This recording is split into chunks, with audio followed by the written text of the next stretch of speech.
Have you ever felt overwhelmed by having too many genealogy sources? Truthfully, I haven't. However, for many genealogists, the dream of uncovering rich details about an ancestor can quickly become a paralysis-inducing problem. Howdy. Welcome to the Write Your Family History channel. My name is Devon Noel Lee, a published family history author who wants you to learn how to quickly write non-boring family histories to share your legacy with your loved ones. You don't have to be a trained author to write a family history, so join me as I teach you how to turn names, dates, and places into enjoyable narratives. Suppose you're fortunate enough to be surrounded by old letters, diaries, multiple page records, and a plethora of photos. Do you feel too much pressure when attempting to write a story because you have too much sources to begin with? You may find yourself asking, what should I include?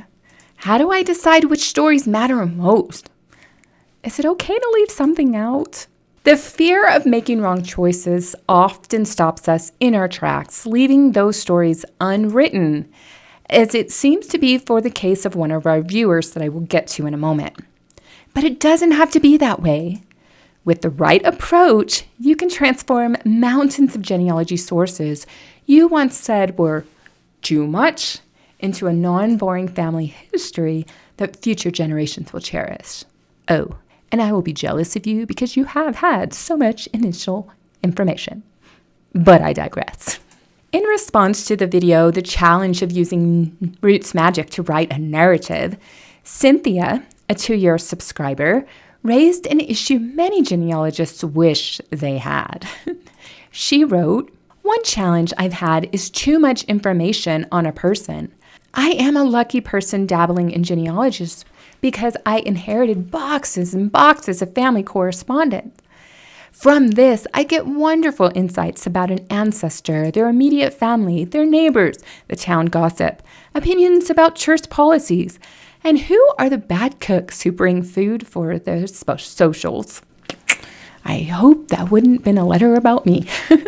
There are big gaps in time, and then many letters cover only a few years. Then the boxes offer correspondence from another family member and another time. I'm seeing diamonds in the rough. I have only a few tools for polishing this information into good stories for the unknown reader of the future. What ideas might you have for this situation? Does this sound familiar? If you've inherited a wealth of genealogical treasures but don't know how to transform them into a cohesive story, you're not alone, but I have solutions. Step 1, build a framework. Every great family history starts with a solid outline that will serve as your framework for adding too much information. Begin with a simple timeline of your ancestor's life. Think of it like their profile on a genealogy website or software. You know how you put all that information in? That is your outline. It is also a timeline. And I talked about that in my video, How to Write 3 Times Faster Using Timelines. You'll expand your outline using the tips I shared in the video, The Easiest Way to Write Family Histories.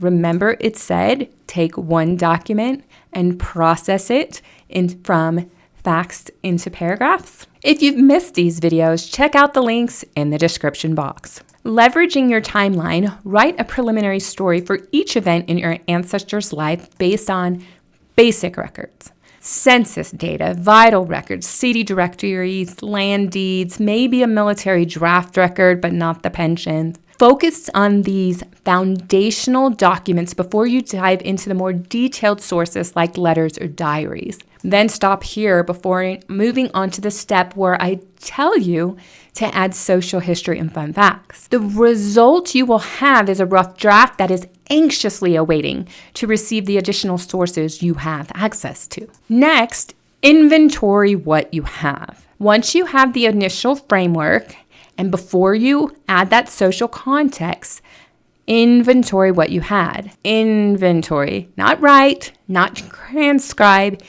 inventory. In Cynthia's case, she said she had insights about an ancestor from the various correspondence. Well, what does that mean?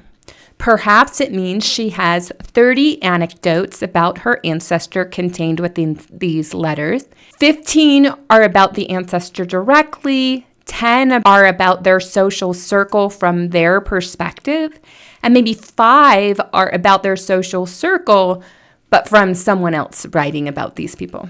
She also mentioned many letters cover only a few years. Well, let's say she had 40 letters. And then to inventory this, she would say 20 are from the years 1919 and 1922, 5 are from 1928, and so forth. Categorize the material by topic or event of time periods without extracting the specifics. So let's say in 1928, that was the year your ancestor got married. Then you would say there's 5 letters from 1928, the year my ancestor got married. And within these are stories about the social circle. These are stories about those other anecdotes. So create this cluster, organize it so that when you're ready to start writing, you're basing it on the time and you're basing it on the context.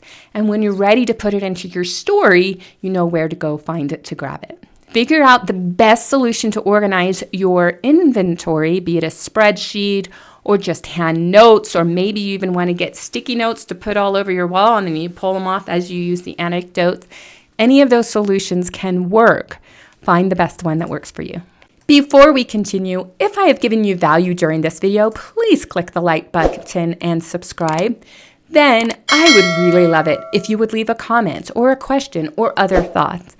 My favorite part of doing the Write Your Family History channel is reading your comments and getting to know your challenges and hopefully motivating you to write those stories. If you're fortunate enough to have too much information, consider creating multiple projects rather than one book to rule them all. For lengthy sources like letters or diaries, it might be best to create a separate publication. In my video, How to Preserve Old Family Letters, I share how you can preserve and publish family letters as standalone projects. By doing this, you can focus on highlights in your ancestors' main narrative that you're writing without losing the richness of your source material.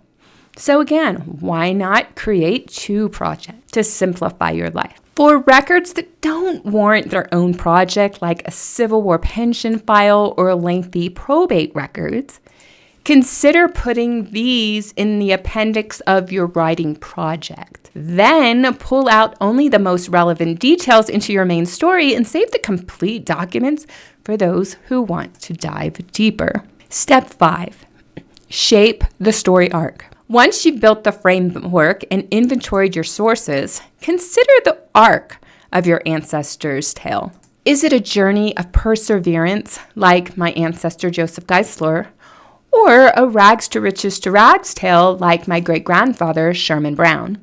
In the video, How to Add Action to a Family Story, I discuss common story arcs that make your writing less boring. But don't force your ancestors' stories into an arc. Themes often emerge naturally based on the timelines and available records that you have.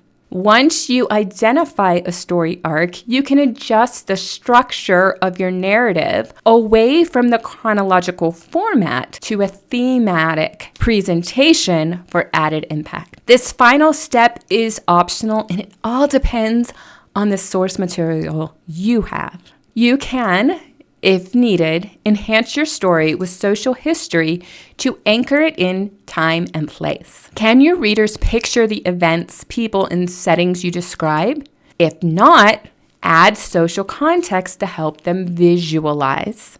For instance, if I say Elvis Presley on the Ed Sullivan Show, you can get a picture of the time and place that happened. Or if your ancestor lived through the Great Depression, sharing details about how their town was affected might supplement the information that you already have. Once you have gone through the 5 mandatory steps and the 1 optional step, I want you to publish and share your stories. Don't let it sit on your hard drive. Publish it and share it with your family, local archives, and or historical societies. For tips on preserving your work after you have finished writing, make sure you check out this video, which is linked in the description box below. Having abundant information might feel overwhelming, but it's a blessing in disguise.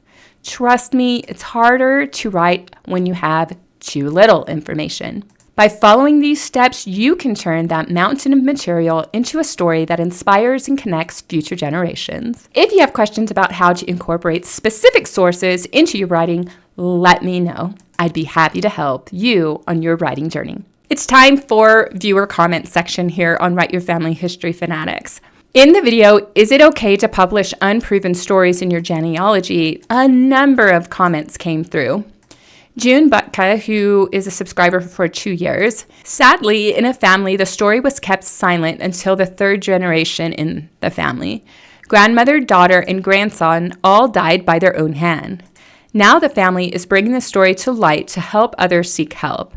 I think a story about the tragedies, including environmental, cultural background, and family dynamics, could help others. I love the fact that sharing the stories is about helping others seek help, helping people heal, and so forth. It is so important to write the stories. We need to be careful. As always, the genealogists, we want to be honest while also being neutral. We need to clearly document if a story is unproven, but we shouldn't whitewash the past or judge our ancestors for their choices of the past either. Neither extreme is good, but telling the tale of the story of the facts on the ground can help so much. So I'm really glad that she shared that comment. June shared a second comment and said, in the Stearns family genealogy, there's a story that Charles River in Boston was named after an ancestor's nephew. He fell off the Arabella of the Winthrop fleet in 1630 when he got off the boat. I added the tidbit with this phrase. I like this. It's a great suggestion. It's a great story, but unlikely since Charles River was named after the Prince of England in 1614. John Smith, yes, the explorer, called it the Massachusetts River after the native tribe living there. When he returned to England, they wanted an English name. So several little tidbits while debunking a story can help you be more accurate. So you can include that unproven story about it being named after Charles, who fell into the river, but then you can go and correct the story. So I really like that. I really like she included an example of how she debunked the family story. Kat Walker is a subscriber for 2 weeks at the time of this recording. If there are stories about an actual family member, I write them down in private notes areas so they're not forgotten. Then I'll talk to a few family members and see how they react. Then I decide if I switch them to the open comments area or just keep them in the notes. I think what she's referring to, that the private notes and the public comments, that is over on Ancestry. But you get the idea. She's going to hold things within her private sphere of genealogy research until she talks with family members, gauge their reactions, and then decide what to make public. I really like that.